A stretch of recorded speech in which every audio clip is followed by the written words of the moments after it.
माझा स्प्रे थोडा लेटच गेला. 10 दिवस आधी औषध माहीत झालं असतं तर 100% व्हायरस हा नसताच.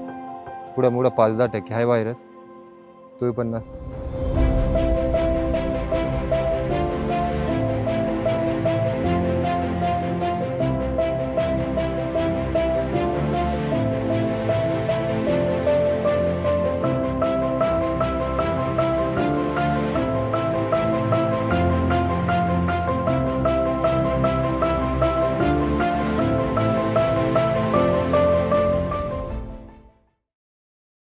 माझे नाव निलेश अशोक साहने, मुक्काम पोस्ट ओढा, तालुका जिल्हा नाशिक.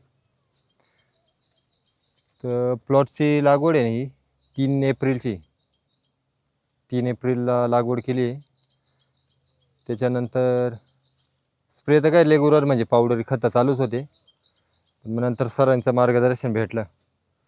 त्याच्यानंतर मग व्हायरसचं प्रमाण थोडं दिसायला लागलं होतं, तर मला त्यांनी फॉलर्जीचा 1-2 स्प्रे सांगितले.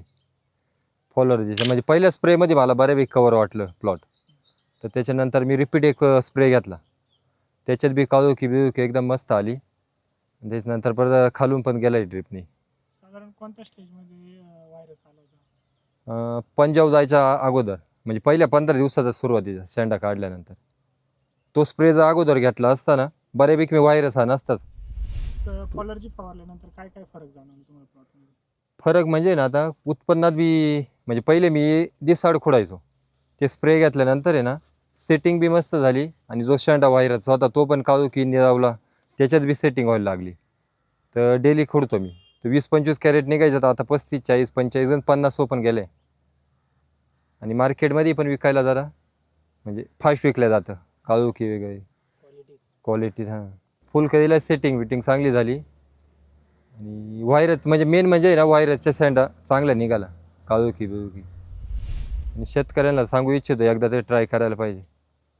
रिझल्ट पण मस्त आहे, 100% रिझल्ट आहे त्याचे.